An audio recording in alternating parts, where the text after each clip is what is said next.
Yeah, I think it probably still feels a bit surreal. I haven't had a huge amount of time to I guess reflect on the tournament other than I guess this real sense of satisfaction.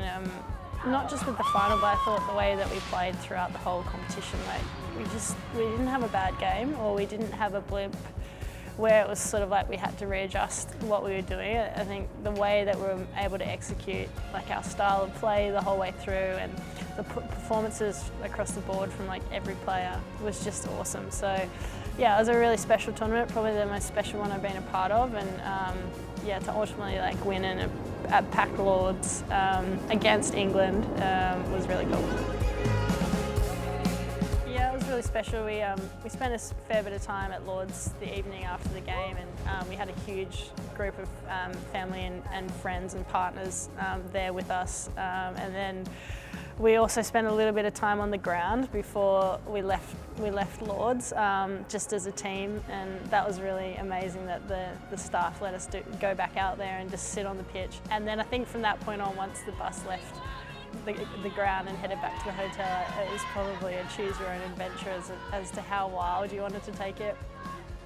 A few people added some permanent artwork to their body as well. Not myself, but I'm probably too old for that. Yeah, look, it was an enormously special moment. Probably one of the most special of my career. I've known Soph now for about 10 years, since she first came into the Australian setup. We lived together in Melbourne for a period of time, and I guess over that period, I've seen some really big challenges from a cricket perspective, and I've also seen throughout that whole time the amazing fortitude and tenacity that she has to get back and to play cricket for Australia. And she's also, one of the most naturally talented cricketers I've ever come across. She's got this amazing natural nous for captaincy, on the field tactically, but also off the field, and how she brings a group together and makes everyone feel incredibly valued. And I guess for her to finally get to a point where she was able to show everyone that incredible talent, but also just create this space for us as a team where it's probably some of the best cricket we've ever played, and we've done it consistently, and we've done it with such a big smile on our face. Soph is such a special character and has some serious dance moves and some serious charisma. So yeah, I think that balcony was probably made for her after it was for Warnie. So yeah, she pulled it off spectacularly. We've got some amazingly talented players in our group, and yeah, I was just looking at what Phoebe did in that final.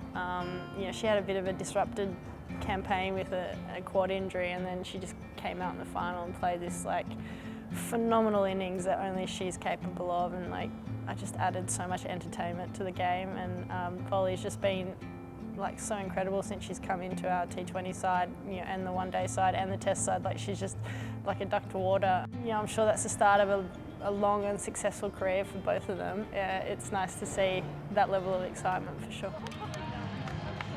We've all been through the same journey in the last 6 months or so, and the work that we've done. We've had a couple of disappointing World Cup campaigns in the last couple of years, and so I think everyone was adamant that they wanted to rectify that.